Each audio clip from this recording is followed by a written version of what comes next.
I need servant, okay, to come with me Sharm el-Sheikh, and after that come with me Cairo. Okay? ها؟ ها؟ Let me ask أم صباح because she is the manager here. Okay. بتقول لك عايزة واحدة تقعد معاها في شرم الشيخ وتكمل معاها على القاهرة. هي بتتكلم ايه يا بنت؟ مين؟ هي بتتكلم ايه؟ بتتكلم إنجليزي. انجليزي وانت بتعرفي انجليزي؟ الحق يا اخويا.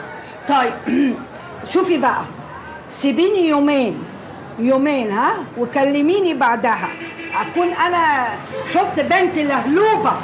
You called the office 2 days after. Okay.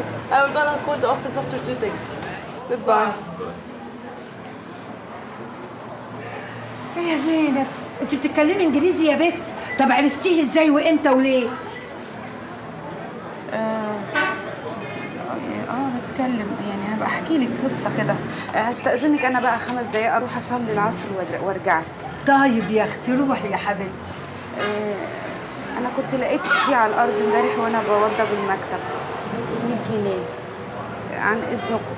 اتفضلي. ما شاء الله ما شاء الله ما شاء الله ما شاء الله ما شاء الله. يا ديك سفياني، بتتكلم انجليزي يا حاج صلاح؟ هي حلوه قوي قوي. ده ايه ده؟ ده انا معايا معهد سنتين لاسلكي وما اعرفش اقول كلمتين على بعض من اللي هي قالتهم دول.